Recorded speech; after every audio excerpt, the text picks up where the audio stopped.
Tuan. Ya kan?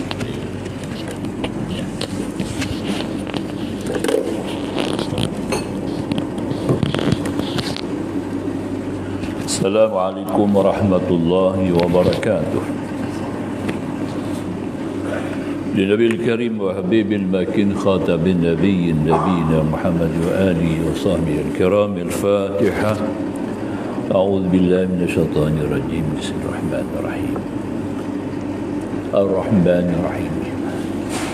إياك نعبد وإياك نستعين إلى صراط المستقيم صراط الذين أنعمت عليهم غير المغضوب عليهم ولا الضالين.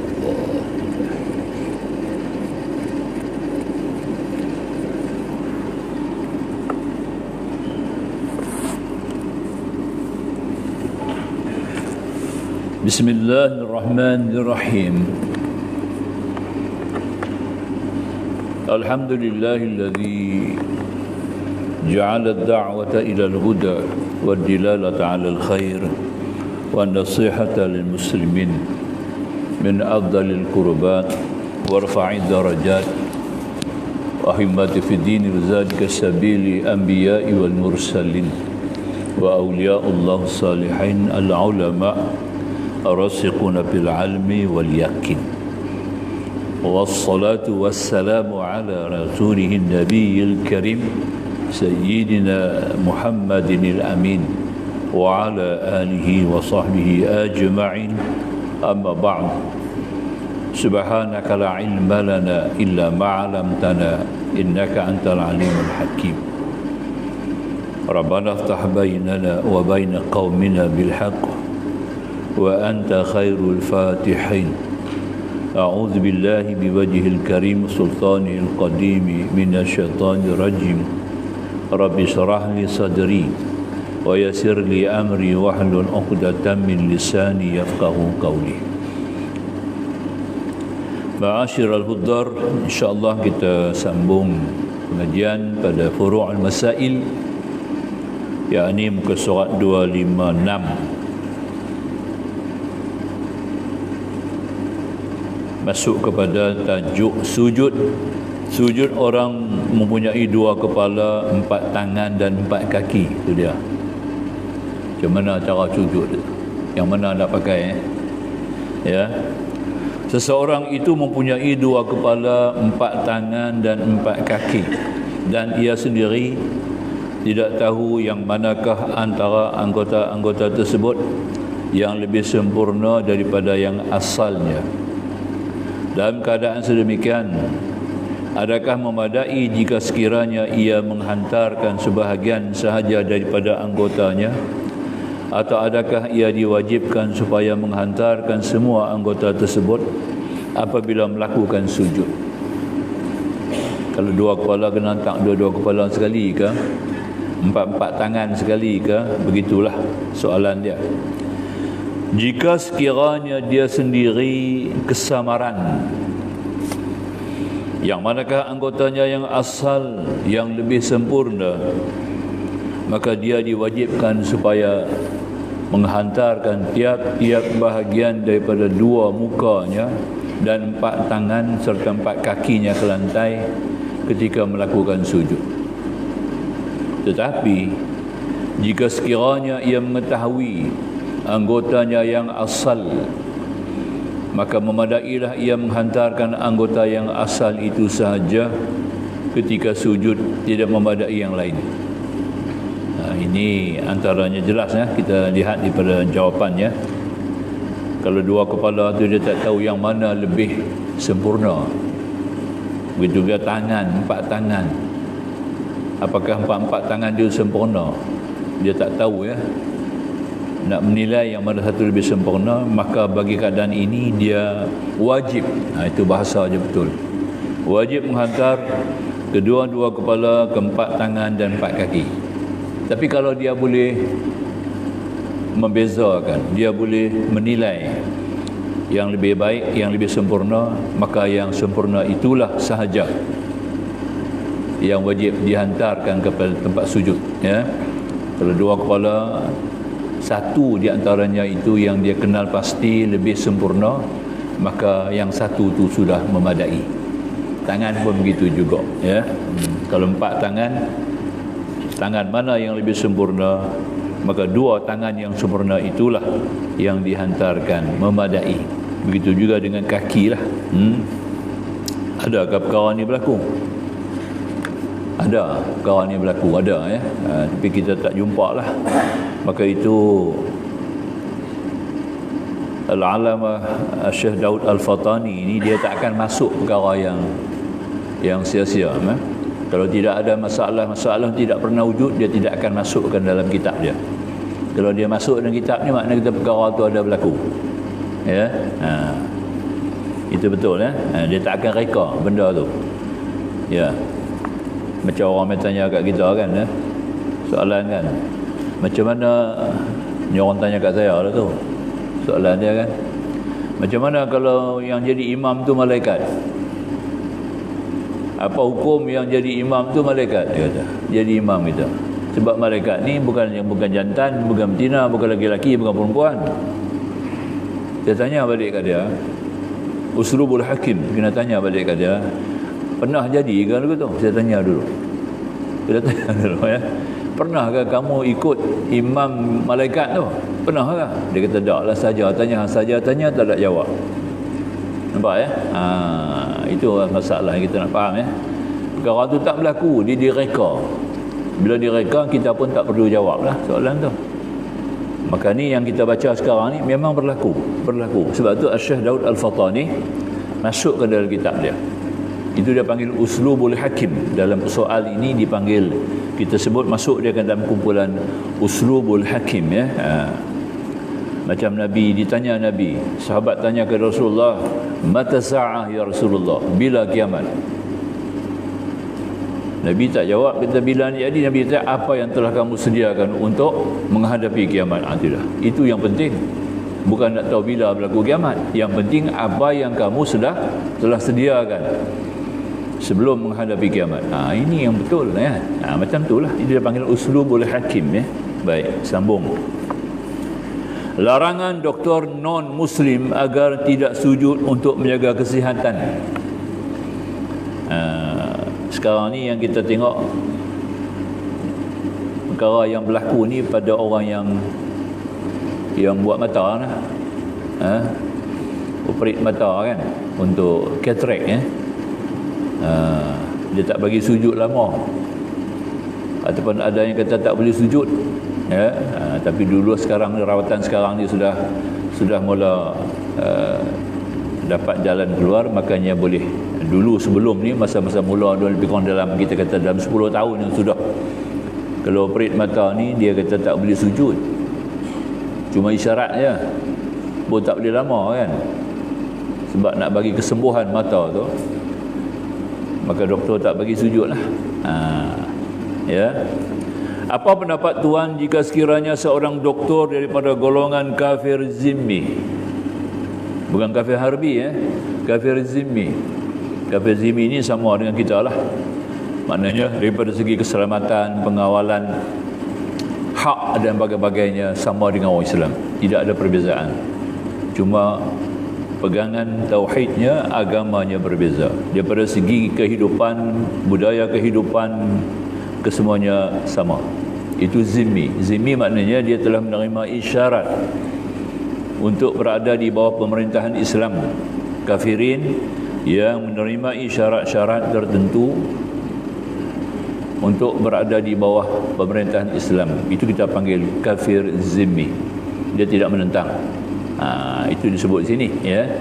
Ada syarat dia nak masuk. Jadi kafir zimmi ni dia ada sebanyak 28 syarat yang telah diijma'kan, baru jadi kafir zimmi. Tapi tak berlaku lah di sini, ya.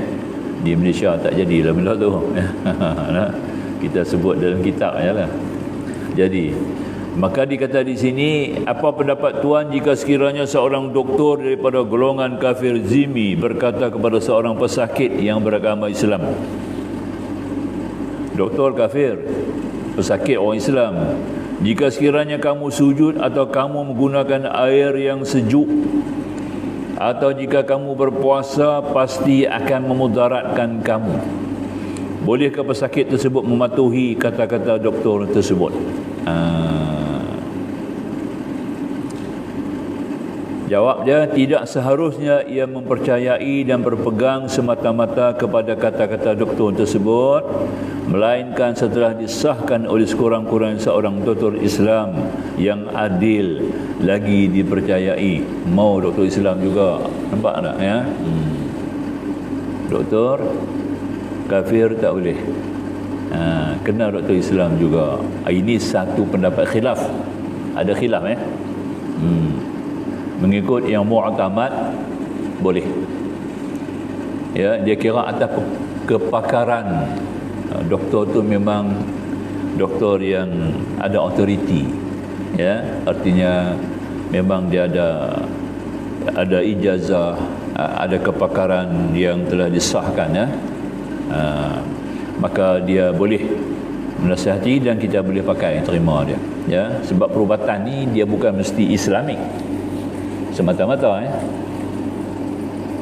Seperti mana kata yang disebut dalam kenyataan yang disebut oleh Syekh Yusuf Qaradawi, kata perubatan ni dia bergantung kepada kaedah rawatan yang tidak ada unsur-unsur kemudaratan. Pertama, rawatan yang tidak ada unsur-unsur kesyirikan. Ketiga, perubatan yang bergantung kepada kepakaran, maka boleh terima rawatan nasihat dia. Kalau doktor tu memang doktor tu ada kepakaran, dan rawatannya pula rawatan yang tidak ada unsur-unsur kesyirikan, rawatannya pula tidak ada unsur-unsur kemudaratan, maka kita boleh terima nasihat dia ya. Kaedah rawatan dia, kalau dia kata hang tak boleh puasa, tak boleh puasa. Nampak ya? Tak semestinya kita kena pakai kaedah kena doktor Islam. Tak, ya. Sebab perubatan ni bukan hanya khusus kepada Islam. Islam menerima apa juga unsur perubatan yang ada manfaat, yang tidak ada mudarat, yang datang daripada perawat yang ada kepakaran, dan bergantung kepada unsur-unsur yang boleh memberikan kebaikan yang tidak ada unsur-unsur kesyirikan. Habis. Itu kita terimalah ya. Cuma dalam soal-soal yang berkaitan dengan aurat, yang tu diberi penekanan awal kepada doktor Islam lah. Ya. Doktor Islam lebih wajar untuk melihat aurat pesakit Islam kan, atau apa-apa pesakit yang lain lah. Jadi dia kena Islamik. Itu pun masih ada khilaf lagi, tidak ada memberikan apa-apa ya. Dia masuk dalam kumpulan fardu kifayah. Dia maka itu apa yang kita baca sekarang ini. Kalau orang tu gastrik, dia katanya gastrik kan, orang gastrik ni sampai peringkat ulcer ya, perut dia dah luka kan. Yang ni bukan boleh sebarangan. Orang macam ni dia memang tak boleh puasa ya. Jumpa doktor Islam pun dia kata tak boleh puasa, jumpa doktor yang bukan Islam pun tak boleh puasa. Tapi kita tak boleh terima langsung dia, walaupun dia kata tak boleh puasa, kita tak boleh terima arahan atau nasihat daripada dia secara langsung. Hukum kata setiap malam sebelum terbit fajar sadiq, kalau puasa Ramadan lah, maka wajib dia berniat puasa. Nampak tak? Dia tak boleh kecuali kan. Kata saya, doktor kata tak payah puasa. Nampak tak? Walaupun yang bagi nasihat itu doktor Islam ya, tapi dia kena mengamalkan juga dasar niat puasa pada malam hari itu kena dilakukan juga. Niat aku puasa besok hari juga. Kemudian bila masuk fajar sadiq, dia wajib imsak. Wajib imsak sekadar yang dia terdaya. Nampak tak? Fa iza amartukum bi syai'in fa'tu minhu mastata'tum, kata Nabi. Bila aku arah perintah kamu buat apa perkara, sesuatu urusan, lakukan sekadar yang kamu mampu. Itu je.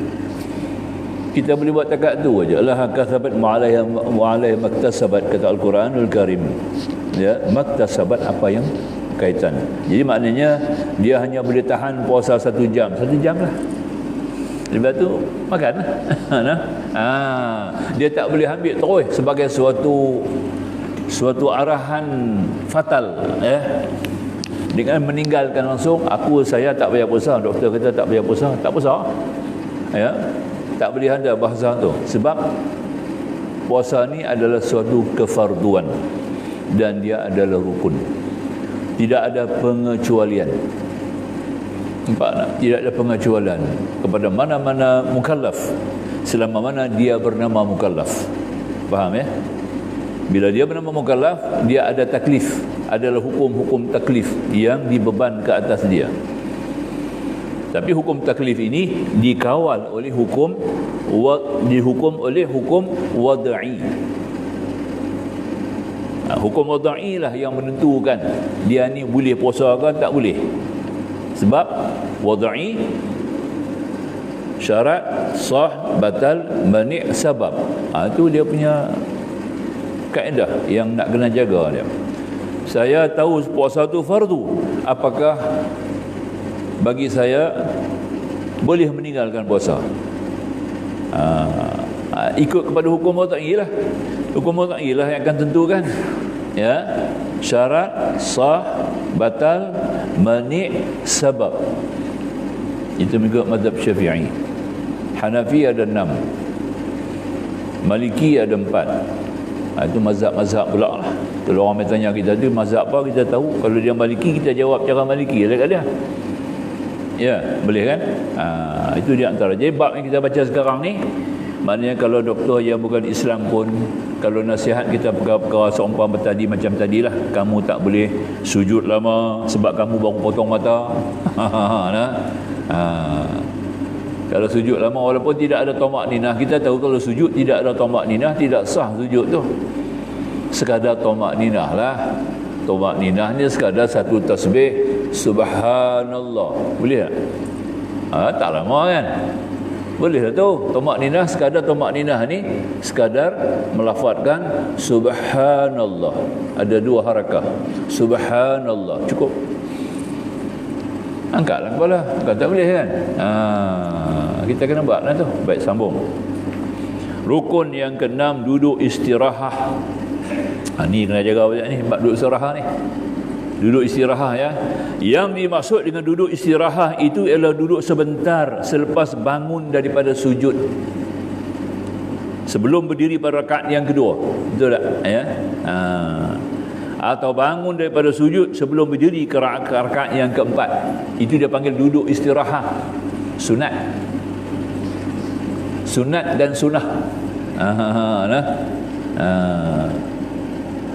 Mengikut Ibnu Qayyim Al-Jauzi, dia termasuk di antara 500 sunat dalam sembahyang 2 rakaat.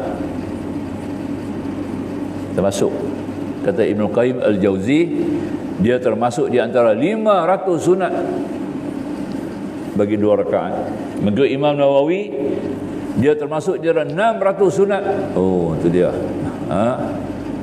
Jadi dia bukan kebetulan ya kita duduk tak. Dia memang sunat. Sunnah Nabi buat. Dan disunatkan kita buat. Patut kita buat. Ya, daripada segi amalan dia adalah sunnah, dan dia di antara sesuatu yang baik bagi kesihatan. Kalau kita rujuk kepada kesihatan, bab kesihatan, dia ada hubung kait dengan kesihatan. Dia suruh duduk dulu. Jangan bangkit terus. Jangan kenjui terus. Nampak ya? Ada pasal Nabi buat tu semua ada sebab lah, ya. Takkan Nabi takkan buat benda yang sia-sia. Ya.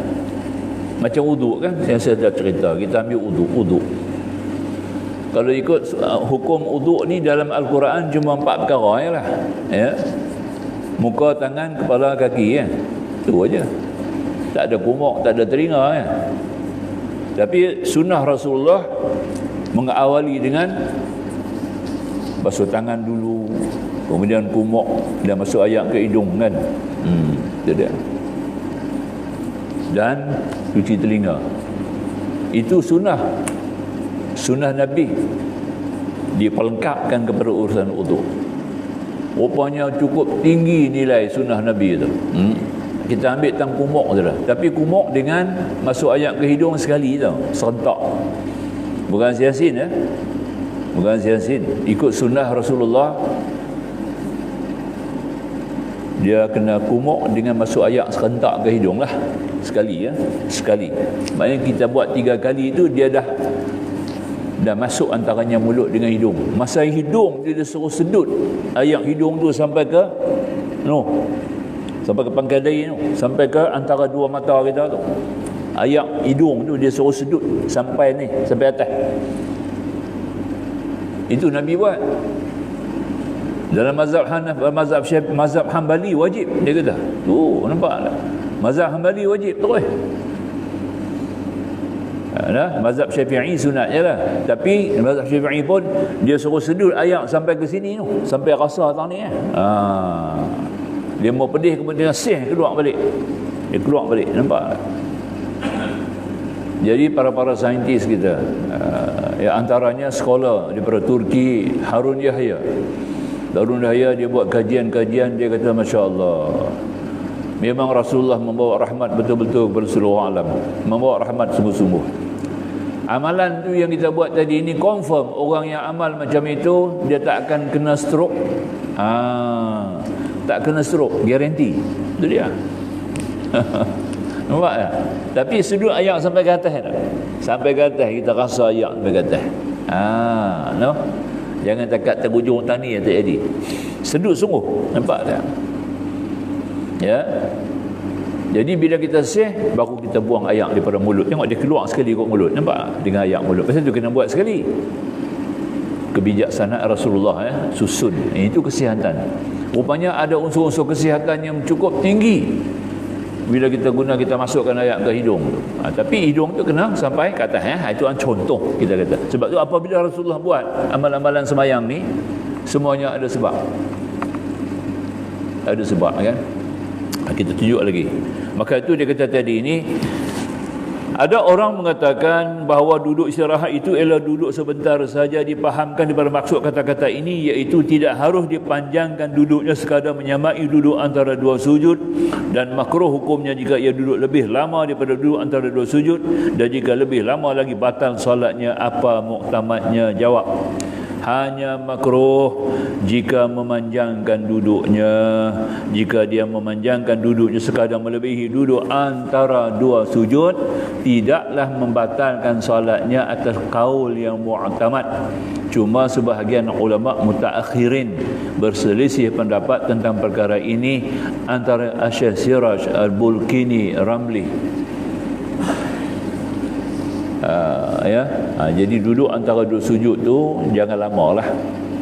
Ya. Tapi kalau kira lama duduk antara, bukan duduk, maaf, duduk istirahat, nak sebut sujud ni. Kalau duduk istirahat tu dia lama sikit. Lebih kadar daripada duduk antara 2 sujud, hukum dia makruh ya. Tak batal. Tak batal tapi ada ulama mengatakan batal.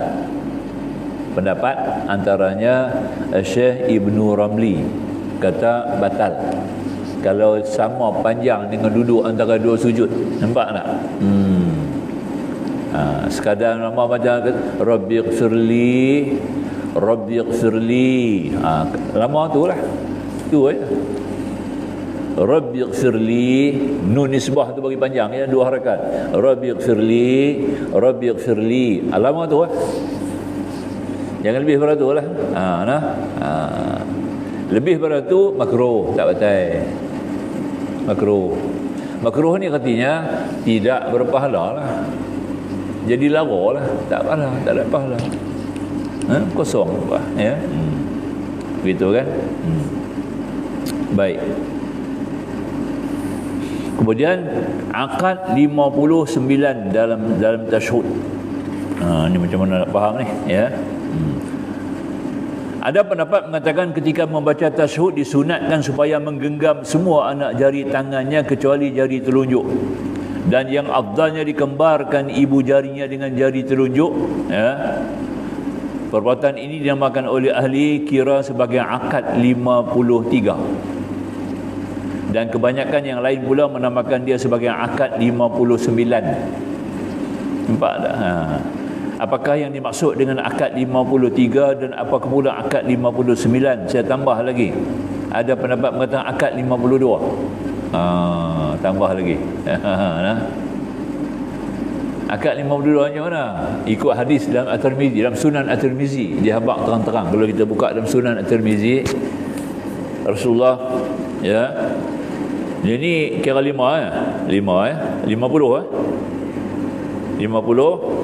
tutup 2, 52. Nampak? Ya. 52. Tapi bila kita letak tangan tadi ni, kata Rasulullah 53, dia ambil yang ni 3, dia tak ambil ni 2. Itu 53, akad 53. Ada pendapat mengatakan 2 jari ni jadi 2, 52. Nampak tak?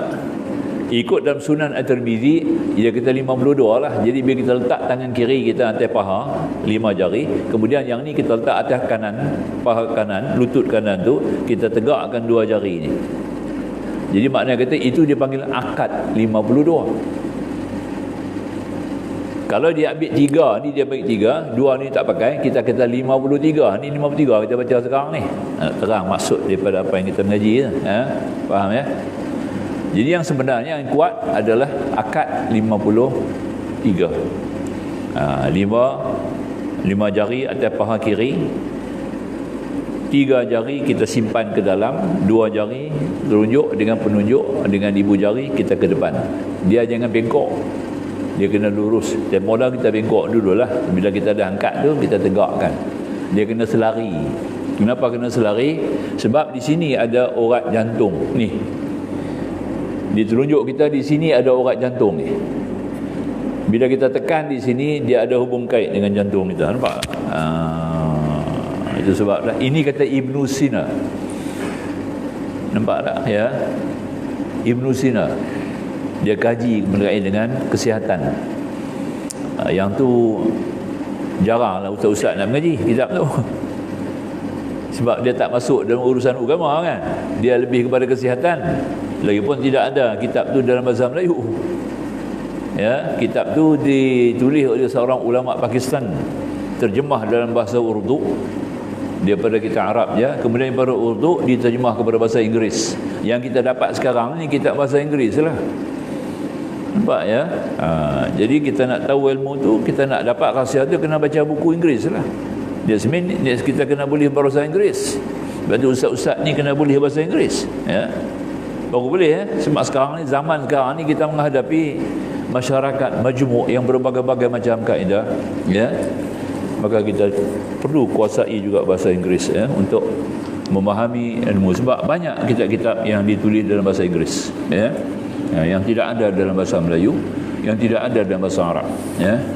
Macam ilmu kemasyarakatan contoh yang dipakai di pusat-pusat pengajian tinggi, di Azhar, di Jami'ul Madinah, Jami'atul Qura Makkah ya. Dia orang pakai buku rujukan ilmu kemasyarakatan sosiologi yang ditulis oleh seorang ahli kemasyarakatan Jerman, Gustav Le Bon. Gustav Le Bon dia tulis satu buku berkenaan dengan kemasyarakatan, ilmu kemasyarakatan yang berdasarkan kepada Al-Quran dan Sunnah. Itu dia. Main tu. Apabila kerana dia tulis dalam bahasa Jerman, maka terpaksa diterjemah dalam bahasa Arab. Ya. Diedarkan di pusat-pusat pengajian tinggi Islam macam Azhar. Jadi orang pergi Azhar kalau ambil bidang sosiologi, orang akan baca buku tu lah, kitab dia. Nampak tak? Di antara kitab yang terunggul, kitab yang ditulis oleh Gustav Le Bon, orang Jerman, bukan Islam, tapi dia tulis, disusun ilmu kemasyarakatan itu sejajar, sejalan, mutabak dengan Al-Quran dan Sunnah Nabi SAW. Oh, bijak itu kita nak ambil faham. Wallahu a'lam. Baik, sambung ya. Habis kan? Kita nampak kan? Maksud ialah jari telunjuk ada 3 ruas, manakala ibu jari ada 2 ruas. tiap-tiap ruah dikira 10, maka jumlah semuanya ialah 50, dicampur dengan 3 anak jari yang digenggamkan, maka jadi jumlah semuanya 53. Adapun yang mengatakan 59 ialah anak-anak jari yang digenggam itu ada 9 ruas semuanya. Tiap-tiap ruas dikira 3, jumlahnya 9, dicampurkan dengan 50, jadilah jumlah semuanya 59. Selesai hasyiah Jamal. Itulah. Ya, yang kita abad jari tadi lah. Dia abad sini 10, sini 3. Senang kira tu ya, secara kasar. Kemudian rukun yang ketujuh, yang tu tak apalah, tu tak penting. Tuan-tuan tak tahu perkara ni tak ada masalah. Ini cuma kiraan-kiraan yang disusun saja oleh ulama lah. Ya, tapi yang 52 tu Nabi kata. Nabi ada sebut dalam hadis Sunan 52. Ya, tasyhud, hendaklah tangan-tangan kamu, jari-jari kamu menunjukkan kepada 52. Itu ada Nabi kata. Dalam Sunan Tirmizi ada. Kita buka Sunan Tirmizi akan jumpa. Ya, insya-Allah. Baik. Rukun yang ketujuh, bacaan tasyahud tahiyat. Ta'rif tahiyat. Apakah yang dimaksud dengan tahiyat? At-tahiyyat.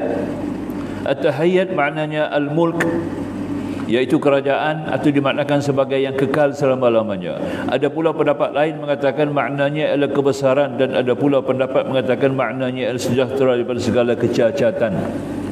Adapun mendahulukan tahiyat daripada assalam adalah bertujuan untuk memuji Allah Subhanahu wa taala kerana ia mempunyai kerajaan dan kuasa memerintah ke atas sekalian makhluknya, bahkan sehingga semua bangsa yang wujud di muka bumi ini adalah tertakluk di bawah kuasa pemerintahannya. Ia yang menentukan haluan dan arah tujunya yang tertentu. Jadi tahiyat juga diartikan sebagai penghormatan ataupun cara hormat. Kemuliaan diri, ketinggian diri, kesempurnaan akhlak juga diartikan dengan tahiyat. Kita orang Melayu pun pakai juga kata tahiyat. Ya. Duk tunjuk tahiyat dia. Tapi jarang kita pakai bahasa tu dah. Tahiyat. Ya. Tahiyat mengikut tahiyat bagi bangsa Arab ialah ucapan salam, iaitu kesejahteraan. Ya, dipanggil tahiyatul islamiyah.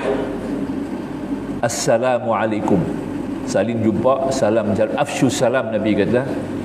Maka tahiyat bagi bangsa Arab itu dipanggil tahiyatul islamiyah. Sama-sama jumpa kita bagi salam. Assalamualaikum, assalamualaikum.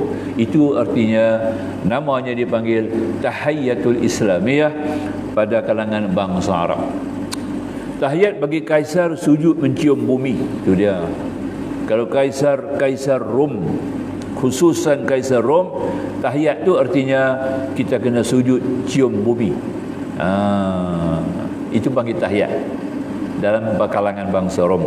Tahiyat bagi Parsi menghantarkan kedua-dua belah tangannya ke bumi. Letak dua-dua belah tapak tangan kita ke atas bumi. Itu artinya tahiyat pada kalangan bangsa Parsi. Tengok tak sama. Tahiyat banyak maksud. Tahiyat kerajaan Habasyah ialah dengan meletakkan kedua-dua belah tangan ke dada. Letak dua-dua belah tangan ke dada. Nampak tak? Itu Habasyah. Dia panggil tahiyat.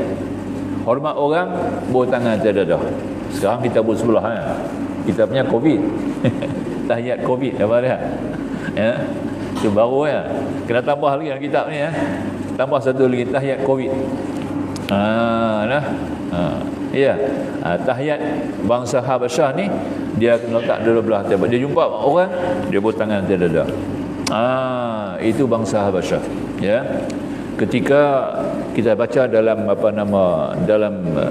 dalam sirah Nabawiyah Husain Haikal, ada buku ditulis oleh Dr. Husain Haikal ya.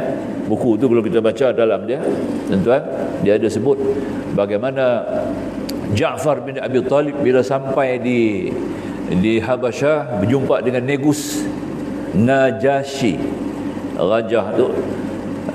Dia berdiri, macam mana nak bagi hormat?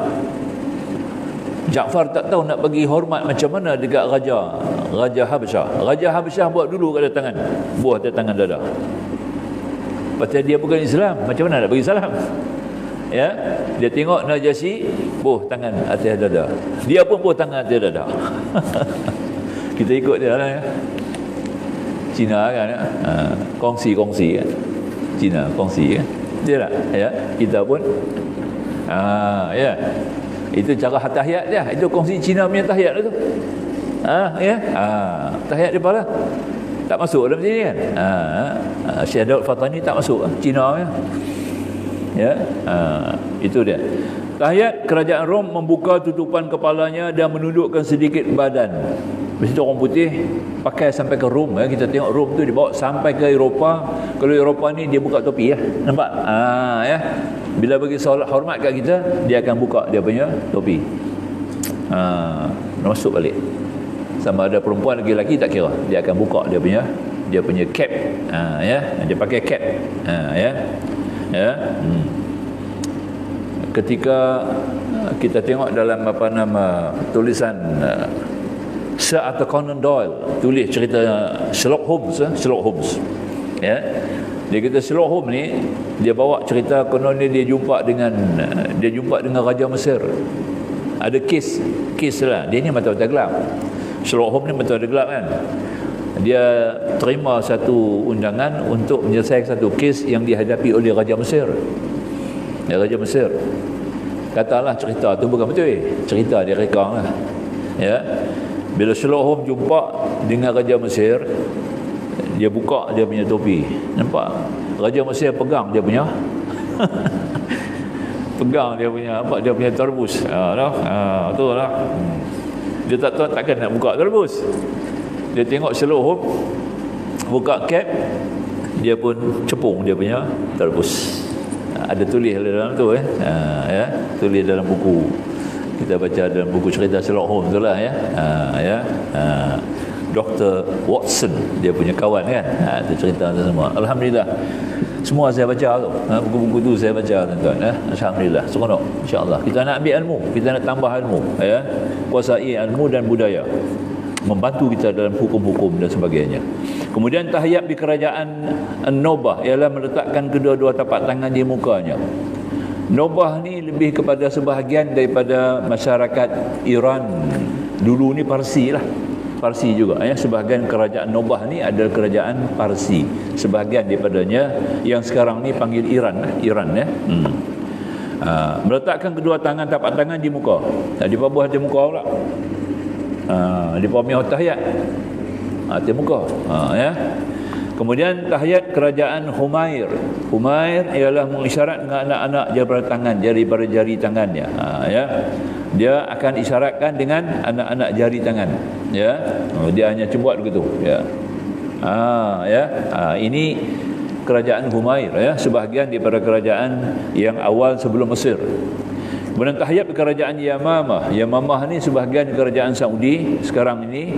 Sebelum Saudi lah, semasa Said Sharif Hussain Mekah memerintah, kita kerajaan Yamamah dia panggil. Ialah meletakkan kedua-dua tangan ke atas tulang belikatnya dan mengulangi perbuatan itu beberapa kali. Inilah kaedah dia. Nak habaq tahiyat tu, tiap-tiap bangsa punya tahiyat tak sama. Tahiyat orang Islam lah yang paling sempurna. Ya, kita jumpa terus tak ada angkat tangan, tak ada apa, mulut kita keluar assalamualaikum, itu paling baik. Ya, kalau angkat tangan pun tak apalah, tak salah ya. Baik. Adapun dia masukkan dengan al-mubarakat, ialah bertambah-tambah dan berlebih-lebih, makna salawat pula, salat 5 waktu, at-tahiyyat thayyibah, segala sesuatu yang baik lagi elok untuk Allah Subhanahu wa taala. Ya, disebut dalam syarah kitab Arba'in. Syarah kitab Arba'in ya. Ya. Arba'in ni kitab Imam Ghazali. Dia panggil Usul Arba'in, kitab kecil ni tak boleh nipih ya. Bukan hadis 40 Dia bukan hadis 40. Memang dia panggil Arba'in An-Nawawiyah. Itu kitab hadis 40 ya. Yang ni Arba'in, Usul Arba'in yang ditulis oleh Imam Ghazali. Nipih ya.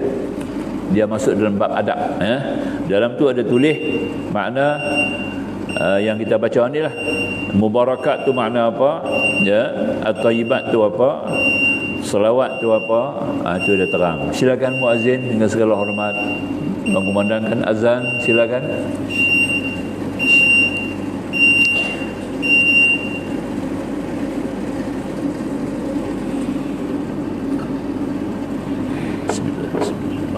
Alhamdulillah alladzi la ilaha illa huwa al-hayyul ya qayyum.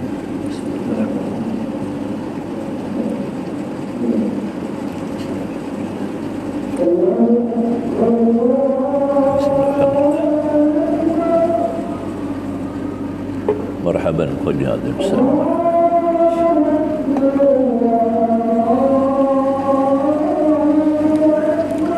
الله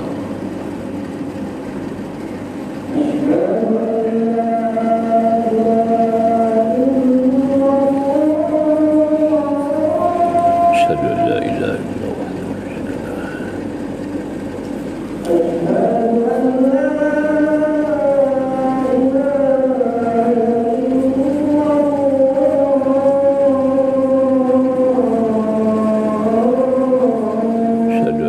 لا شريك له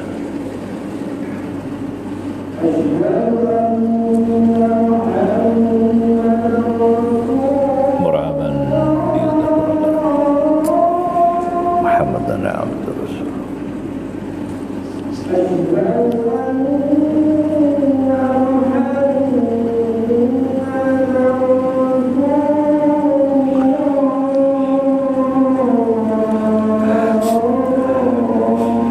مرحبا محمد عبد الرسول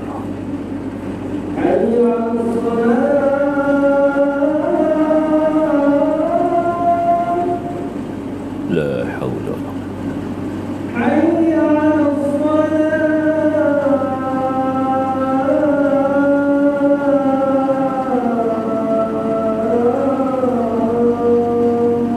أشهد أن لا إله شريك له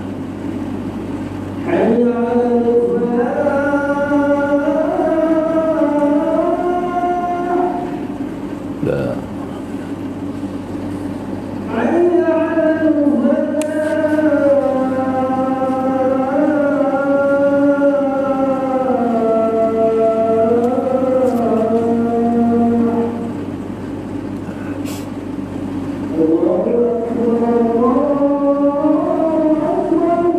الله أكبر الله أكبر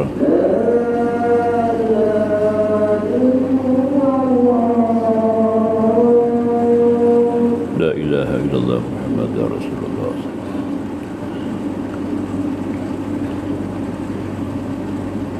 فضيلة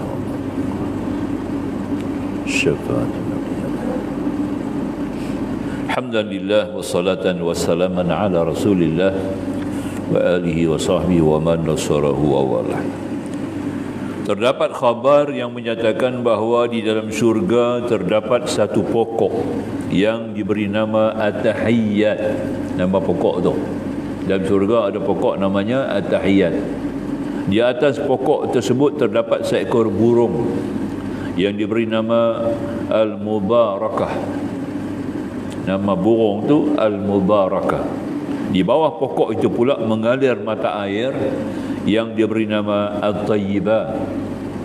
Apabila seorang hamba membaca At-Tahiyyat dalam salatnya, maka burung itu akan turun dari pokok tersebut dan terus menyelam ke dalam mata air yang mengalir di bawahnya. Selepas itu ia timbul semula sambil mengibas-ngibas sayapnya.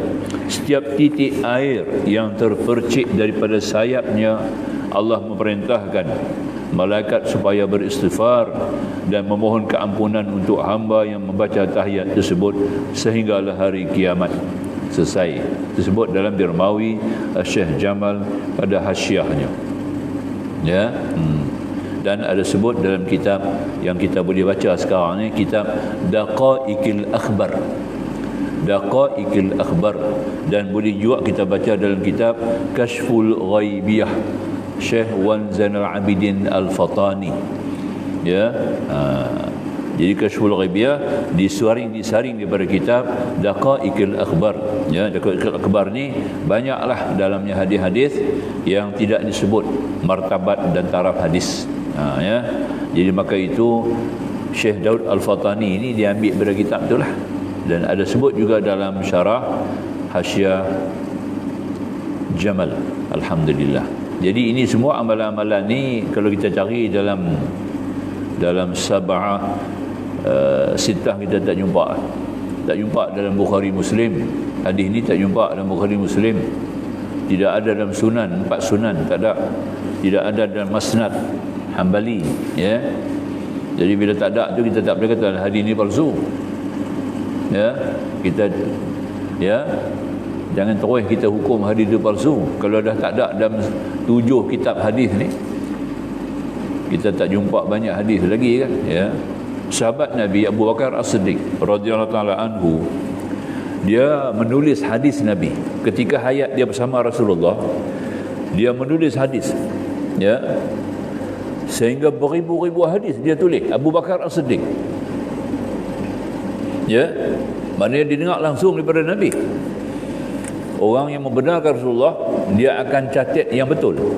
Maknanya hadis-hadis dalam sekumpulan yang dikumpul, dia simpan oleh Abu Bakar As-Siddiq menjangkau ribu. Di hari kemangkatan baginda besar Nabi SAW, dia bakar kita hadis. Ya. Tapi sebenarnya hadis-hadis itu telah pun disampaikan kepada para sahabat. Hadis-hadis ini tidak sampai kepada Muslim, tidak sampai kepada Bukhari. Nampak, ya? Sebab dia bakar. Dia bakar kitab hadis dia. Kitab yang dia tulis daripada hadis Nabi yang kumpul tu dia bakar. Orang tanya pasal apa tuan bakar? Anak dia tanya ke dia, Aisyah tanya ke dia, kenapa yang anda bakar? Dia kata, aku takut apa yang aku tulis takut tak betul dengan apa yang Nabi cakap. Tu dia, nampak tak? Nanti besok orang baca hadis ni, kalau benda tu tak betul dengan Nabi, maka aku telah mengkhianati Rasulullah. Itu dia. Maka tu aku bakar, baik, selamat. Nampak tak? Tapi hadis-hadis itu sebenarnya telah berkisar, berjalan, berligar di kalangan para ashab radhiyallahu ta'ala ajma'in, di mana mereka telah dapat mendengar secara tawatur, secara mulut ke mulut dengan bilangan yang ramai, ya. Tapi tidak dibukukan dalam kitab-kitab hadis yang 7 tadi. Maka itu kita jangan hukum. Bila kita dengar hadis yang kita tak jumpa dalam 7 kitab hadis ni, jangan kita hukum kata hadis itu palsu, ya. Tak betul. Sebab yang berligar, yang berjalan, yang tersiar, yang viral kepada semua sahabat-sahabat yang lain, banyak lagi hadis-hadis yang tidak sempat, yang belum sempat, yang belum ditemui oleh ulama-ulama hadis. Nampak, ya? Dia faham, ya? Dia harus lihat daripada segi hadis ini dinilai para sahabat. Macam Imam Syafi'i sebagai contohnya, dia menilai hadis itu bukan daripada segi sanad. Dia ambil kaedah daripada segi banyak sudut. Banyak sudut. Ya. Kerana dalam mazhab Syafi'i sendiri, dia mengistinbat hukum. Istinbat hukum maknanya kita dia nak bentuk hukum atau nak keluar fatwa. Dia ada 46 sumber dalil. Imam Syafi'i paling banyak. Mazhab Syafi'i ni, ya, dia ada sebanyak 46 sumber dalil. Kita tahu 4, ya.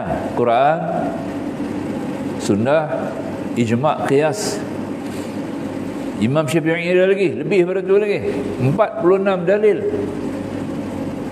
Maknanya kata cukup alim lah. Dia punya ilmu luas, ya. Dia susun kaedah fiqh, qawaidul fiqh, ya. Dan dia pun ada dia punya masnad hadis sendiri. Jadi maka dengan kerana itu, banyak perkara yang kita tak sampai, yang kita tak dengar, yang belum ada, belum jumpa dengan kita hadis. Jangan cepat-cepat kita menghukum kata hadis itu palsu. Bila tak ada, palsu, ya. Tak boleh pakai. Kita kena tengok skop dia sikit daripada segi kedudukan para alim ulama itu sendiri, di mana sahabat-sahabat Nabi mereka punya hadis yang banyak tapi tidak sampai ke kita. Ini yang kita baca tadi ni. Nampak tak di atas ni? Yang kata ada pokok nama tahiyat. Maka tu Al-Imam Syafi'i pilih tahiyat ni. Tahiyat yang kita baca ni riwayat yang sahih ada 3 riwayat. Tahiyat yang kita baca sekarang, tahiyat 3 riwayat oleh Abdullah. Pertama riwayat Abdullah ibnu Abbas yang kita baca sekarang.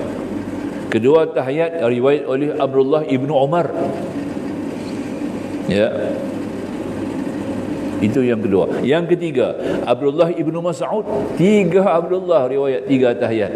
Riwayat yang diriwayat oleh Abdullah ibnu Mas'ud diguna pakai tahiyat itu oleh mazhab Hanafi, mazhab Hambali. Tahiyat yang riwayat oleh Abdullah ibnu Umar dipakai oleh mazhab Maliki. Tahiyat yang riwayat oleh Abdullah bin Abbas dipakai oleh mazhab Syafi'i. Nampak? Kenapa Imam Syafi'i pilih? Kalau ikut dari segi martabat kedudukan kesahihan 3 hadis ni, Abdullah bin Mas'ud punya yang paling ashah, kuat. Tapi Imam Syafi'i tak ambil tadi itu. Dia ambil Abdullah bin Abbas. Kerana riwayat Abdullah bin Abbas ni dia ada hubung kait dengan hadis yang kita baca tadi ni. Dalam syurga ada pokok, nampak ya? Itulah beza dah. Sedikitlah tuan-tuan. Ya, cuma kita buka sikitlah keadaan mana dia tadi ni, ya. Hadis yang kita baca sekarang ini, yang kita baca tahiyat ni riwayat Abdullah Ibn Abbas, yu'allimuna at-tashahhuda kama yu'allimuna al-Quran. Abdullah Ibn Abbas kata, Rasulullah mengajar kami akan tahiyat seperti mengajar kami akan Al-Quran, dengan tajwid dia, dengan harakah dia, ya, cukup lengkap baca. Itu kena baca elok-elok lah. Sambung ya. Baik. Menambah huruf dalam tahiyat. Jika seseorang itu membaca dalam tahiyatnya selepas assalamu alayka ya ayuhan nabi wa rahmatullahi wa barakatuh, dengan menambah huruf ya di awalnya, ya ayuhan nabi, kita sebut assalamu alayka ayuhan nabi terus kan, assalamu alayka ayuhan nabi wa rahmatullahi wa barakatuh. Dia ni tambah assalamu alayka ya ayuhan nabi, boleh tak masuk ya tu, boleh tambah tak? Itu soalan lah. Menambah huruf ya di awal, adakah membatalkan solatnya ataupun tidak? Syekh Ibn Hajar Al-Haytami, bukan Asqalani, ada dua. Syekh Ibn Hajar Al-Haytami, Syihabuddin Ahmad, Syekh Syihabuddin Ahmad, nama petang tubuh dia. Gelaran dia Syekh Ibn Hajar Al-Haytami, seorang ulama dalam bertaraf mujtahid dalam mazhab Syafi'i, memfatwakan bahawa apabila seseorang itu sengaja menambah satu huruf di awalnya maka batal solatnya. Itu dia. Kalau dia baca dulu gitulah, assalamu alayka ya ayuhan nabi wa rahmatullah, dia masuk ya. Sebenarnya tak ada ya kan, assalamu alayka ayuhan nabi terus kan, tak ada ya, tapi dia buh ya tu.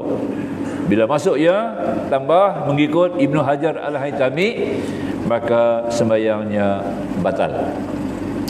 Ya, dalam kitab Tuhfatul Muhtaj, Syekh Ibn Hajar lagi, ya, ada menyebut bahawa ia tidak membatalkan salat. Berkata Syekh Ibn Qasim dalam Kashful Lisan, tidak membatalkan salat walaupun ditambah satu huruf dengan sengaja. Khilaf ulama lah. Tapi yang masyhur, yang kuat, pendapat yang terpakai oleh Syekh Ibn Hajar tadi, yang menyebut bahawasanya batal, tak boleh tambah. Jangan ada ya, tak boleh batal ya, tambah. Baik. Kemudian mengurangkan lafaz tahiyat. Nak bagi pendek lagi tahiyat boleh tak? Tahiyat cuma at-tahiyyatul mubarakatus salawatut thayyibatu lillah. Panjang kan? Nak bagi pendek boleh tak? Bagi ringkas sikit.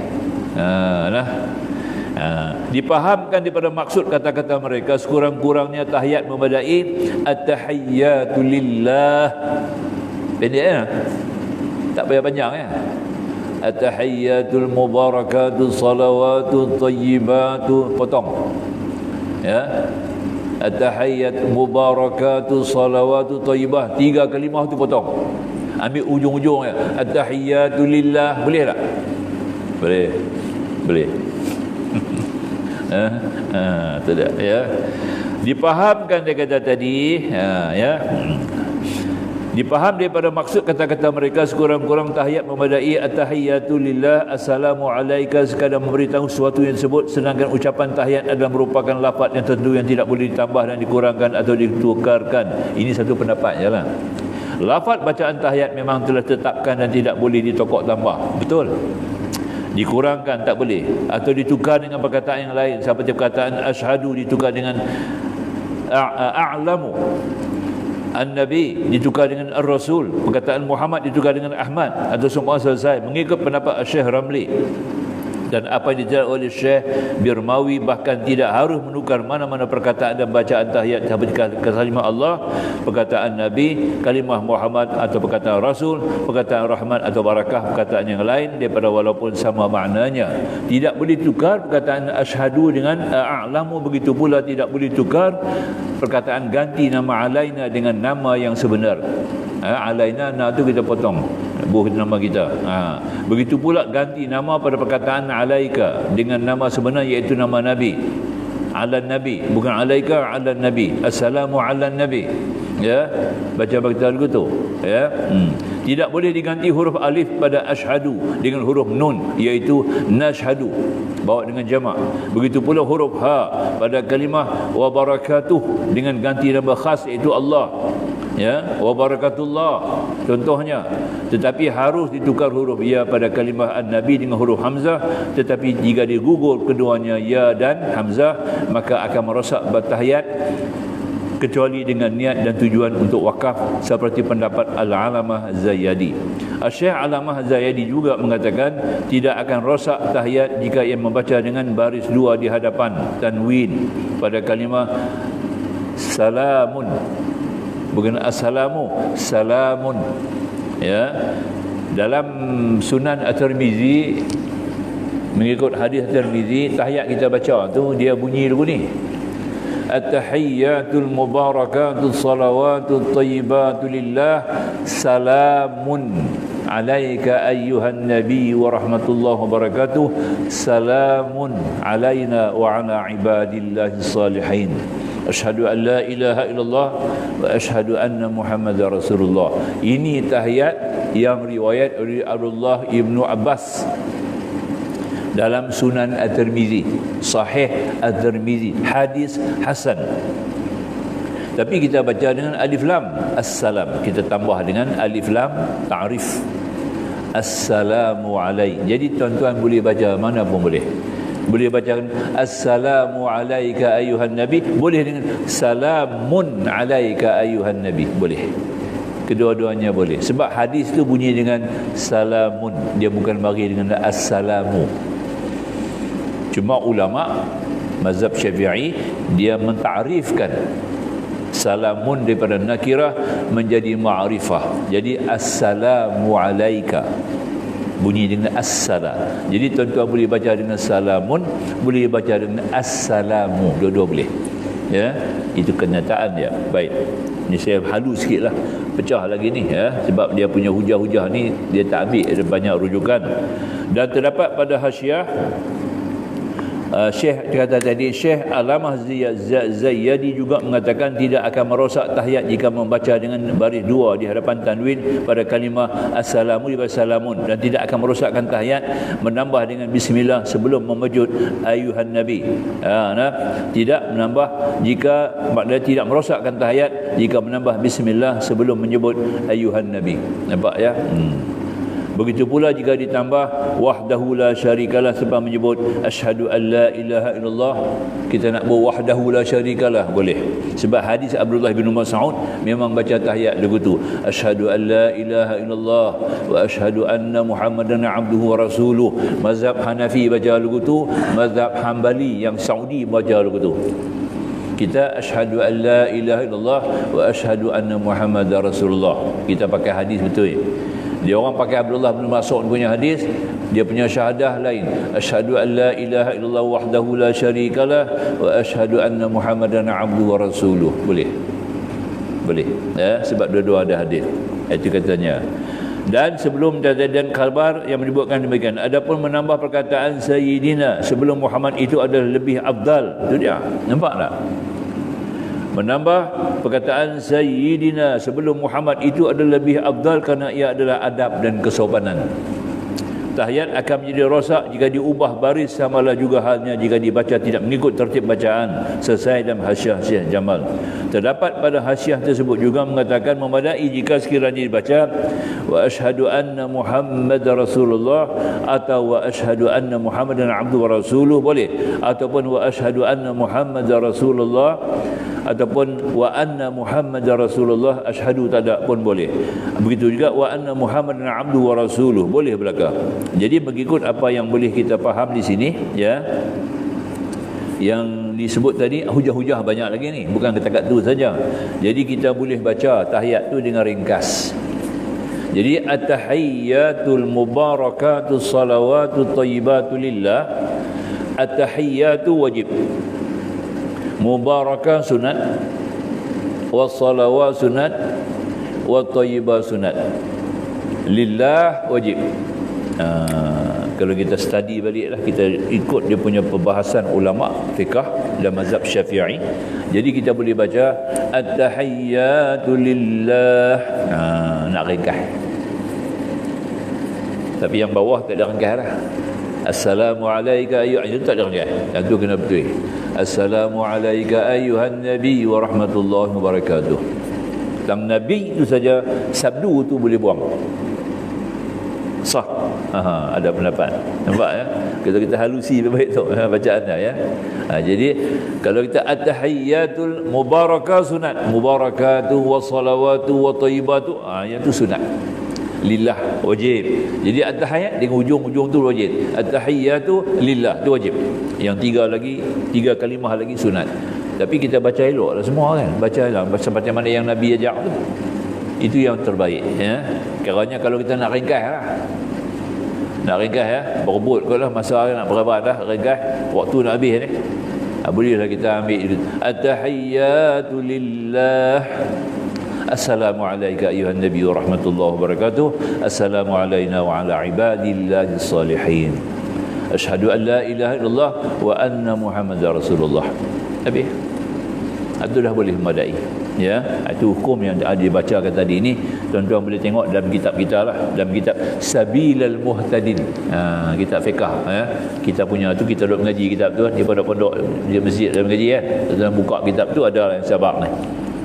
Boleh baca at-tahiyyatu lillah saja tanpa kita menyebut tiga kalimah lagi. Ini kalau nak ringkas tapi ulama mengatakan kita dah bagi ringkas, buang sunat jadi makruh. Nampak? Tiga tu kalimah sunat, buang sunat makruh. Nampak tak? Kurang pahala. Takkan kita nak kurang pahala, kita nak lebih pahala kan?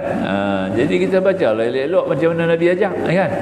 Nabi ajak dulu tu lengkap, baca lengkap lah. Tapi kalau kiranya lah kita terdesak, masa dah terlalu pendek, waktu nak habis matahari dah naik lah. Subuh kan? Ya, aku perpanjang ni yang tu boleh lah, ada munasabah lah. Kalau dalam keadaan sejahtera, masa panjang elok, kita buat elok-elok lah sembahyang tu ya, baca sunat-sunat apa semua baca. Tadi kan macam tadi, duduk antara dua, kita duduk istirahat. Tiap-tiap kali kita nak bangun rakaat kedua, duduk istirahat dulu baru bangkit. Nak bangkit pula, tekan telapak tangan tu, telapak tangan tu tekan, nampak tak ya? Kena tekan telapak tangan tu, sebab telapak tangan ada bungkait dengan kepala. Nampak tak? Kepala tu kita ada sujud bawah, dia turun darah banyak tau kan. Darah tu nak arah bagi anggota kita, dia kena mari di tangan. Tengok saya bercakap, dia mari pada kepala kan, kena pakai tangan. Nampak? Tangan dia ada kontak dengan kepala kan. Tengok. Kaki kita bercakap, kaki tak bergerak kan. Kaki tak bergerak, perut tak bergerak, semua tak bergerak. Yang bergerak apa kalau orang bercakap? Tangan lah ya. Tangan kadang-kadang bercakap telefon pun, tangan tak bergerak. Tapi orang tu bukan nampak dia duduk dalam telefon lah. Kawan tu cakap telefon sana, dia cakap telefon, dia tangan tak bergerak kan ya. Jadi hang kona belah kanan, hang boleh tengok hospital tu dia ada lampu, nampak. Kita kata hang tu angkat tangan ni, dia nampak ke? Nampak dengan telefon? Sebab secara automatik, sebab tapak tangan ni dia ada hubungkan dengan kepala kita. Sebab tu Nabi suruh tekan. Bila tekan tapak tangan, nampak tak? Baru saraf kita di kepala tu dia akan buka, maka perjalanan darah kita akan jadi lebih mesra. Dia mula menyerap turun sampai ke bawah. Tadi dia berat pada. Itu tujuan tapak tangan. Suruh tekan. Nampak tak? Lagi tak kerti, dia pakai penumbuk tu tekan bagi penumbuk. Nampak? Itu lagi tak kerti, lagi tak cerdik. Nampak tak? Tadi sebelah-sebelah saya ada seorang sembahyang tu, dia pakai penumbuk. Nampak tak? Ya. Penumbuk ni tak kuat, tak ada apa benda ni. Tidak ada medicinal value ya. Physically medicinal value tidak ada di sini. Dia tapak tangan semua. Di belakang ni kosong. Sebab tu orang perempuan belakang ni tak kira aurat. Belakang ni tak kira aurat orang perempuan ya. Sebab dia tidak ada apa-apa kepentingan ya. Kalau nak tumbuk pun kena pakai glove. Nampak? Dia takat ni ya. Kalau pakai pelumbuk, dia punya kekuatan takat ni saja. Nampak tak? Dia tak pergi kepala. Kalau pakai tapak tangan, seluruh kontak. Nampak tak? Maknanya kata orang yang pakai pelumbuk ni tak cerdik. Pertama, tak ikut sunnah. Kedua, menyalahi kesihatan. Nampak tak? Ya. Boleh patah tu. Kalau kita silap-silap boleh patah ni. Ya. Tapi tapak tangan tak boleh patah. 800 pound punya buit dia boleh angkat. Dia dah nampak. Tak nampak kekuatan tapak tangan. Tapak tangan ni cukup very important. Ya. Sedar kan? Allah tunjuk dalam kita angkat takbir pun dua tapak tangan. Nampak? Tapak tangan kita tak angkat begitu. Menumbuk. Ya, tapak tangan. Kita tak buat begitu. Tapak tangan tu cukup penting tu, belajar tapak tangan, ya. Ya. Itu yang paling penting yang kita ambil faham kan. Dalam Quran pun Tuhan sebut kan kekuatan tapak tangan tu ketika Nabi Allah Musa AS dicabar oleh Firaun untuk bertanding dengan tukang-tukang sihir je kan. Ya. Pilih waktu duha, dia tak pilih waktu malam, pilih waktu duha. Dia orang bertanding pada waktu duha. Jadi Allah Taala katakan Nabi Musa, ya, ada ayat tu, masukkan bila kamu jumpa dengan Firaun tukang-tukang sihir, kamu masukkan tapak tangan kamu di bawah ketiak. Macam tu. Masuk ke bawah ketiak. Bila berdiri depan, bila tukang-tukang sihir tu, bila bangun tukang sihir tu berdiri depan kamu, kamu keluarkan tangan, kamu tunjuk tapak tangan. Nampak? Dia akan keluar cahaya. Tangan kamu bukan ada penyakit tak, ya, tapi dia keluar cahaya daripada tapak tangan tu. Nampak kekuatan tapak tangan tu nak lawan dengan ahli sihir. Kenapa? Bila dia cerah tapak tangan, nampak segala apa tercatat di sini, ya. Apa yang ada di Sidratil Muntaha, tu. Apa yang ada di Sidratil Muntaha, kita punya rekod. Dalam daun-daun Sidratul Muntaha tu ada tapak tangan dia.